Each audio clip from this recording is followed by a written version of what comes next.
नमस्कार और स्वागत है एक बार फिर से आप सभी का आज इस पॉइंट के ऑनलाइन प्लेटफॉर्म पे।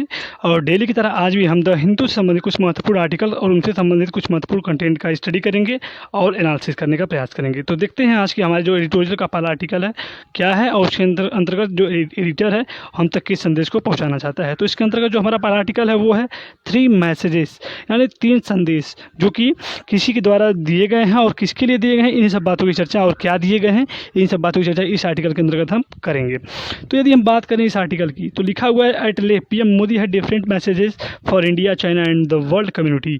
यानी कि ये जो तीनों मैसेज हैं किसके द्वारा दिए गए, पीएम मोदी के द्वारा, और वो भी किसके किसके लिए, India, China and world community के लिए, यानी भारत, चाइना और विश्व समुदाय के लिए जो स्पेसिफिक था। ये जो मैसेज है वो स्पेसिफिक था इंडिया, चाइना और वर्ल्ड कम्युनिटी के लिए। और ये इस मैसेज के अंदर क्या क्या बातें कही गई, इन्हीं सब बातों का हम स्टडी करते हैं। तो आइए स्टार्ट करते हैं इसको रीडिंग करना और इसको एनालिसिस करने। With his visit to Nemunir, Leh, which houses the 14th Corps headquarters, including the base hospital, Prime Minister Narendra Modi accomplished several objectives. He visited soldiers injured during the Galwan clash of June 15th. Addressed troops involved the stand of the China. यदि हम बात करें कि जो भी अभी हाल ही में 15 जून को जो घटनाएं घट गई इंडिया और चाइना के बीच में गलवान वैली के समीप, जिसमें कुछ हमारे कुछ जो हमारे सैनिक थे, ट्रुप्स थे, वो शहीद हो गए और कुछ जो इंजर्ड हो गए, घायल हो गए। इन्हीं सब के दौरान जो हमारे प्राइम मिनिस्टर हैं वो इन्हीं सब बातों को, इन्हीं सब चीज़ों को विजिट करने के लिए जो लेह के पास एक स्थान है जिसका नाम है नीमू, उसी पर दौरा करने के लिए, उसी का दौरा करने के लिए वो गए थे। तो यदि हम बात करें कि जो भी वो गए वहाँ पर वहाँ जाने के बाद जो भी उन्होंने स्पीच दिया, जो भी भाषण दिया, उसके अंदर क्या क्या बातें कहीं, इन सब बातों की हम चर्चा बढ़ाते हैं। तो इन सभी बातों के अंदर हमें मुख्य रूप से ये पढ़ना है कि उन्होंने क्या बातें की और क्या 3 संदेश दिए। यही हमारे आज का जो इस टॉपिक का, इस आर्टिकल का सेंट्रल आइडिया होगा। तो बात करें यदि हम पहले आर्टिकल की, यानी पहले बात की, जो पहला संदेश दिया गया वो ये है कि very sad the age of expansionism is over, calling this the era of evolution और डेवलपमेंट विकासवाद। Mister Modi said that the era of colonial expansion is over।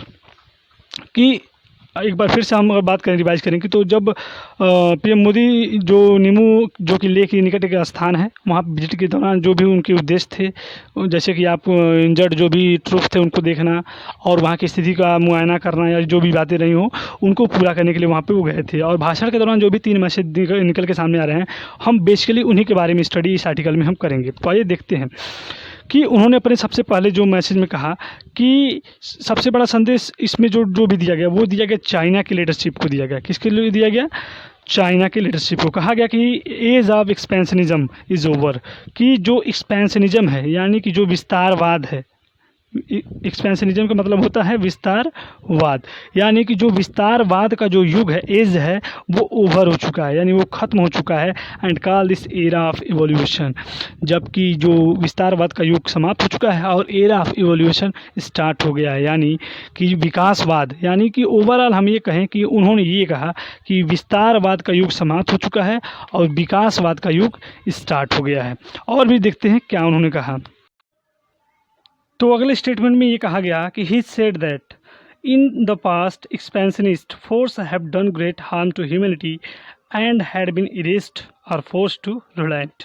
यानी कि अगले स्टेटमेंट में ये कहा गया कि जो भी एक्सपेंशनिस्ट, जो भी फोर्स थे, जो भी साम्राज्यवादी, एक्सपेंशनिस्ट मतलब होता है जो भी साम्राज्यवादी जो ताकतें थी, उन्होंने ग्रेट हार्म, यानी कि अत्यधिक मात्रा में जो हार्म किया, नुकसान पहुंचाया, किसको, ह्यूमैनिटी को, यानी मानवता को। किसको, मानवता को। यानी ओवरऑल ये कहा गया कि जितने भी साम्राज्यवादी ताकतें हुई इस धरती पर, उन्होंने मानवताओं को अत्यधिक नुकसान पहुंचाया। एंड हैड बीन इरेस्ड और फोर्स टू रिलेंट, और इसी कारण से या तो उन्हें ख़त्म कर दिया गया या मिटा दिया गया, इरेस्ड कर दिया गया, या फोर्स टू रिलेंट, या फिर उनको नरम, रिलेंट मतलब होता है नरम कर दिया गया, यानी कि उनको दबाव डालकर उनको नरम कर दिया गया या फिर उनको नरम पड़ने पर मजबूर कर दिया गया।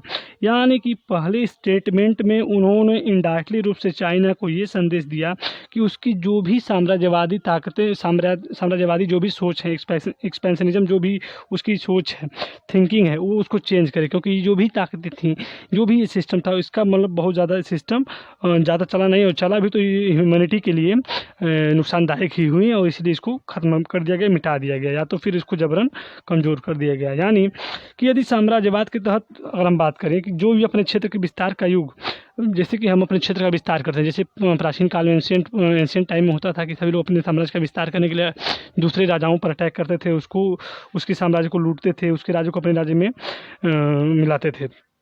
और यदि बात करें इतिहास की, तो जितने भी एक्सपेंशनिस्ट फोर्स, जो भी साम्राज्यवादी ताकतें थी, उन्होंने मानवता का सबसे ज़्यादा नुकसान किया है।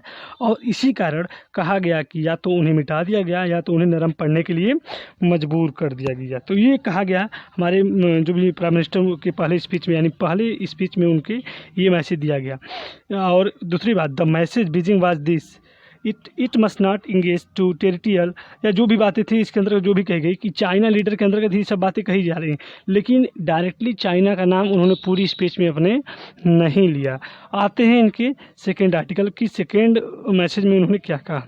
सेकेंड मैसेज में क्या कहा गया कि the prime minister also addressed other countries that are weaving the growing seriousness of 2 month long standoff with concern, as he spoke about India's tradition of peace with bravery, indicating that diplomatic options would be exhausted before any action।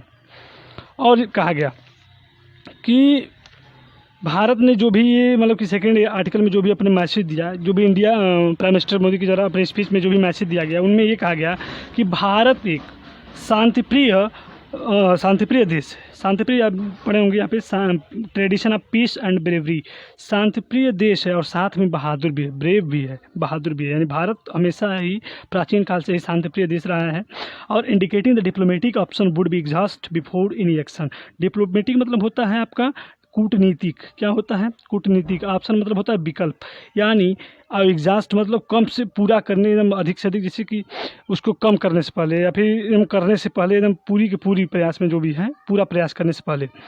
Exhaust की जैसे हतोत्साहित होता है इसका मतलब, लेकिन यहाँ पे उसका भावार्थ हम लोग यूज करेंगे कि उसका जो भी पूरा का पूरा जो प्रयास रहेगा, जो पूरा का पूरा जो प्रयास रहेगा एक्शन लेने का, यानी एग्जॉस्ट बिफोर एनी एक्शन, यानी किसी भी कार्यवाही को करने से पहले जो उसका पूरा का पूरा जो उसका प्रयास रहेगा वो उन सभी कूटनीतिक विकल्पों का यूज करेगा बिफोर एनी एक्शन। अर्थात भारत ने अन्य देशों को अपने सेकेंड मैसेज के अंतर्गत यही मैसेज दिया कि भारत एक शांतिप्रिय देश है और साथ ही बहादुर भी है, और भारत पूरी की पूरी प्रयास यही करेगा कि पूरे का पूरा जो प्रयास करेगा उन सभी कूटनीतिक विकल्पों का बिफोर एनी एक्शन, यानी किसी भी क्रिया के, किसी भी कार्यवाही के पहले उन सभी कूटनीतिक प्रयासों का यूज करेगा। और किसी भी कार्रवाई को करने से पहले भारत शांति बहाल करने वाले उन सभी विकल्पों का ही यूज करना पसंद करेगा। ये हमारे सेकंड मैसेज के अंतर्गत बताया गया कि भारत किसी भी कार्रवाई करने से पहले शांतिप्रिय रूप से अगर ये उस मैटर डील हो जाता है तो उन्हीं को करने का प्रयास करेगा। थर्ड आर्टिकल में यानी थर्ड मैसेज में जो कहा गया कि टू हिज डोमेस्टिक ऑडियंस, जो उसकी घरेलू जो मतलब कि जो उसकी जनता है, भारत की जो जनता है, the address signified the government determination to force the challenge at the line of actual control and the focus on national priorities of infrastructure and economics development. Infrastructure मतलब समझ रहे होंगे जो भी आधारभूत निर्माण होते हैं, जैसे पुल हो गया, सड़क है, जो भी बातें हैं। इकोनॉमिक्स सब समझ रहे होंगे, अर्थव्यवस्था जो भी है। और बाकी ये है प्रायोरिटी मतलब होता है प्राथमिकता, यानी जो सबसे पहले उसको प्रथम स्थान दिया जाए। यानी कि जो थर्ड मैसेज दिया गया वो यही दिया गया कि भारत की, जो कि उन्होंने भारत की जनता को दिया, जो थर्ड मैसेज उन्होंने कहा कि भारत सरकार प्रतिबद्ध है, डिटरमाइंड है, ये यहाँ पे लिखा हुआ है, वो प्रतिबद्ध है, बाधित है, एलएसी पर जो भी चुनौतियाँ उसको मिल रही है उसको सामना करने के लिए। सरकार प्रतिबद्ध है, जो भी चुनौतियाँ उसको एलएसी पर मिल रही हैं उसका सामना करने के लिए। तथा भारत सरकार इसके साथ ही भारत की जो भी इंफ्रास्ट्रक्चर और इकोनॉमिक्स डेवलपमेंट से संबंधित जो भी प्राथमिकताएँ हैं उनको पूरा करने के लिए भी इंडियन गवर्नमेंट प्रतिबद्ध है। अर्थात हम इस कह सकते हैं कि पहले स्टेटमेंट में उनसे चाइना को इंडिकेट किया, सेकेंड में पूरे वर्ल्ड कम्युनिटी के लिए बताया कि विश्व में जो भी लोग चिंता कर रहे हैं भारत के प्रति, जो भी भारत के बारे में सोचते हैं, उनको ये संदेश दिया कि भारत हमेशा शांति बहाल करने में ही अपना ज़्यादा ही सोच रखता है, शांति बहाल करने वाली सोच को ही प्रायोरिटी देता है, प्राथमिकता देता है। और तीसरे स्टेटमेंट में कहा गया कि भारत जो भी इस समय समस्याएं चल रही हैं चीन से लाइन ऑफ एक्चुअल कंट्रोल यानी एलएसी पर, उन सब पर कंट्रोल तथा भारत के जो इंफ्रास्ट्रक्चर संबंधित जो व्यवस्थाएं, इकोनॉमिक संबंधित जो भी डेवलपमेंट है और जो भी एलएसी पे जो भी स्थितियां बनी हुई, उन सभी को जो पूरा करने की जो प्राथमिकताएं हैं, उन सभी को करने के लिए प्रतिबद्ध है और उसके लिए दृढ़ प्रतिज्ञारत है। तो इन सभी बातों का चर्चा किया गया इन तीनों मैसेज के अंतर्गत। अब बात करें ओवरऑल क्या कहा, and what the nation need to prepare for will do so now, further clarifying the prime minister course message at ले।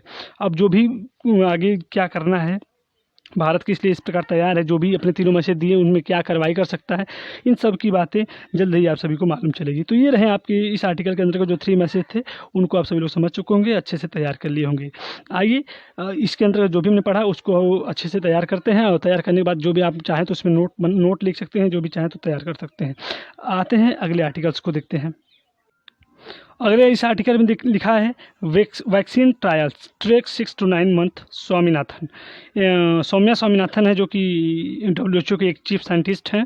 उन्होंने ये कहा है कि जो वैक्सीन का जो ट्रायल है वो कम से कम समय लेगा 6 to 9 मंथ। अभी जल्दी हम कल ही परसों के एडिटोरियल में या फिर द हिंदू के न्यूज़पेपर में पढ़े कि 15 अगस्त तक जो भी वादा किया गया कि 15 अगस्त तक उसको ट्रायल के लिए 15 अगस्त तक अवेलेबल हो जाएगी पब्लिक यूज के लिए।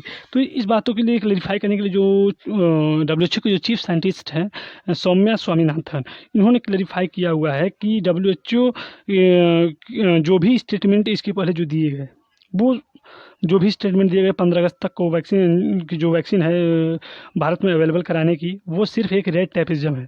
वो एक रेड टैपिज्म है जिसको जो भी रेड टैपिज्म बना हुआ था उसको अवॉइड करने के लिए इस वर्ड का यूज़ किया गया कि 15 अगस्त तक जो है दवा आ जाएगी। तो हमेशा उन्होंने कहा कि हमने ऐसा स्टेटमेंट इसलिए दिया है कि जो रेड टैपिज्म जो बना हुआ है वो समाप्त हो जाए। और उन्होंने कहा कि एटलीस्ट किसी भी वैक्सीन को ट्रायल पर लाने के लिए, किसी वैक्सीन को मार्केट में अवेलेबल कराने के लिए कम से कम उसको 6 मंथ का प्रोसेस होता है। और इस प्रोसेस से गुजर कर ही उस वैक्सीन को जाना पड़ता है, क्योंकि इतना समय तो लगता ही है, क्योंकि सभी प्रोसेस को फॉलो तथा उन सभी प्रोसेस के बाद जो भी इम्पैक्ट पड़ते हैं उन सभी इम्पैक्ट को ऑब्जर्व करना पड़ता है। और इसके बाद जो है दवा ट्रायल के लिए अवेलेबल होती है और हमारे मार्केट में आने के लिए रेडी होती है। तो ये बातें इस आर्टिकल के अंतर्गत कही गई कि 15 अगस्त तक, अभी स्टेट में पढ़ेंगे 15 अगस्त तक जारी करने के लिए कहा गया, लेकिन उस पर सफाई देते हुए जो WHO के जो चीफ साइंटिस्ट हैं सौम्या स्वामीनाथन, उन्होंने सफाई दिया कि अभी कम से कम 6 से 9 महीने लग सकते हैं उसको दवा को आने के लिए। और क्योंकि जो भी इस दवा को बनाने का जो प्रोसेस होता है उसको सभी को फॉलो करना पड़ता है, उसके सभी इम्पैक्ट को ऑब्जर्व करके ही उस दवा को संबंधित जो भी जानकारी है उसको कलेक्ट करने के बाद ही उस दवा को लागू किया जाता है। तो आइए देखते हैं, इस आर्टिकल को हमने देख लिया, देखते हैं अगले आर्टिकल को। जो अगला हमारा महत्वपूर्ण आर्टिकल होगा वो होगा FAO issued locust alert for India, यानी लोकस्ट अलर्ट फॉर इंडिया। यानी भारत में आप सभी लोग जानते हो टिड्डी दल या फिर हम टिड्डे बोलें, उनका बहुत ज़्यादा आक्रमण देखने को मिल रहा है। उनकी बहुत अधिक संख्या में बढ़ती जो संख्या है हमारे लिए, हमारे किसानों के लिए, हमारे एग्रीकल्चर के लिए बहुत ही ज़्यादा हानिकारक है, नुकसानदायक है और फसलों के लिए बहुत ही ज़्यादा एक बुरी खबर है। तो इसके अंतर्गत एक वर्ड आया है FAO, यानी कि फूड एंड एग्रीकल्चर ऑर्गेनाइजेशन। उन्होंने issue locust alert for India किया है कि इंडिया के लिए अलर्ट जारी किया हुआ है FAO ने। और FAO क्या है, इसका प्रमुख कार्य क्या है, इन सब बातों की चर्चा के लिए हमने इस आर्टिकल को लिया हुआ है। थोड़ा सा हम एक बात और समझते हैं कि भारत में इस वक्त बड़ी कोविड-19 की जो पेंडेमिक चल रहा है उसके साथ साथ एक और पेंडेमिक चल रहा है जिसका नाम है लोकस्ट। तो टिड्डा दल का भी हमला चल रहा है। जैसे किसान जो है परेशान है, अगर किसान की व्यवस्थाएं बिगड़ेगी तो उसका एग्रीकल्चर जो है उसके एग्रीकल्चर पर इम्पैक्ट पड़ेगा, और उसके एग्रीकल्चर पर अगर इम्पैक्ट पड़ेगा तो देश की अर्थव्यवस्था जो है, क्योंकि अभी हाल ही में हम जब पढ़े अर्थव्यवस्था के संबंधित जो भी आर्टिकल थे उसमें हमने सोचा कि उसमें हमने यही पढ़ा कि अर्थव्यवस्था को एक संभालने का एक महत्वपूर्ण साधन एग्रीकल्चर हो सकता है। लेकिन अगर टिड्डों के कारण एग्रीकल्चर भी इफेक्टिव हो जाए तो फिर हमारी अर्थव्यवस्था पूरी तरह ध्वस्त हो सकती है और भूखमरी की व्यवस्थाएं बन सकती हैं। तो आज का हमारा जो टॉपिक होगा इसके अंतर्गत हम FAO की स्टडी करेंगे कि what is FAO and what is is function, इसके अंतर्गत क्या क्या है। तो आप सभी को पता होगा कि जो लोकस्ट है या फिर हम कहते हैं कि टिड्डी दल है, इंडिया के कई हिस्सों में उनका इम्पैक्ट देखने को मिल रहा है। और यदि हम बात करें इस समय की, तो टाइम उनको जो भी टाइम में चल रहा है उनके रिप्रोडक्शन के लिए बहुत बेहतर साबित हो रहा है। क्यों? क्योंकि इसका ये जो समय है वो उनकी टेम्परेचर और जो इस समय का जो टेम्परेचर और जो ह्यूमिडिटी है वो उनके लिए बड़ी ज़्यादा अनुकूल है। किसके लिए? टिड्डों के लिए। इसी कारण वो अधिक से अधिक संख्या में रिप्रोडक्शन कर रहे हैं और इसी कारण बहुत तेज़ी से स्प्रेड भी हो रहे हैं, फैल भी रहे हैं। और इसका कारण है, इसका जो इम्पैक्ट है एग्रीकल्चर पे ऑलरेडी पड़ना है, क्योंकि ये पूरी फसल को पूरी तरह नष्ट कर देते हैं, जिससे फूड सिक्योरिटी जो होती है या फिर हम बोले खाद्य जो सुरक्षा है वो अत्यधिक प्रभावित हो रही है। खाद्य सुरक्षा अत्यधिक मात्रा में क्या हो रही है, प्रभावित होती है। इसी सब स्टेटमेंट के अंतर्गत FAO वर्ड आया है, और यही हमारा आज का जो है सेंट्रल आइडिया है, इसको हम कंप्लीट करेंगे। FAO क्या है, तो यदि हम बात करें FAO की, तो इसका जो फुल फॉर्म होता है फूड एंड एग्रीकल्चर ऑर्गेनाइजेशन होता है, यानी कि जो खाद्य सुरक्षा, जो खाद्य और कृषि जो इससे संबंधित जो भी संगठन बनते हैं उसी को कहा जाता है FAO। तो स्टार्ट करते हैं इसके बारे में कुछ और महत्वपूर्ण जानकारियाँ लेने के लिए। खाद्य एवं कृषि संगठन जो होता है यानी FAO Food and Agriculture Organization, तो यह एक संयुक्त राष्ट्र की एक एजेंसी है। यह एक संयुक्त राष्ट्र की एक एजेंसी है। कौन? FAO संयुक्त राष्ट्र की एक एजेंसी है, और इसका जो प्रमुख उद्देश्य होता है वो सबके लिए खाद्य सुरक्षा यानी फूड सिक्योरिटी को हासिल करना है, खाद्य सुरक्षा को हासिल करना है, तथा ये सुनिश्चित करता है। कौन? यानी FAO जो है क्लियर डिटरमाइन करता है, सुनिश्चित करता है कि जो लोगों में जो पर्याप्त मात्रा में जो हाई लेवल की क्वालिटी वाला जो भोजन है वो मिलना चाहिए। यानी कि यह FAO सुनिश्चित करता है कि लोगों को पर्याप्त मात्रा में हाई क्वालिटी वाली उच्च गुणवत्ता वाला भोजन नियमित रूप से रेगुलरली फॉर्म में अवेलेबल होता रहे, जिससे विश्व में स्वास्थ्य और पोषण से जो संबंधित जो भी समस्या हैं वो ना हो, अर्थात विश्व के स्वास्थ्य और पोषण में इंक्रीमेंट हो सके और उसमें सुधार हो सके। ओवरऑल हम कह सकते हैं कि FAO जो है खाद्य एवं कृषि संगठन जो है एक अंतर्राष्ट्रीय संगठन है, इंटरनेशनल जो है संगठन है, जो कृषि उत्पादन, वानिकी से संबंधित आदि जो शोध होते हैं और जो भी विषय का जो स्टडी करना होता है वो इसी के अंतर्गत होता है। और जो इसका जो इस्टेब्लिशमेंट हुआ था वो हुआ था 1945 में। जैसा कि जानते हैं कि 1945 में ही UNO का भी गठन हुआ था।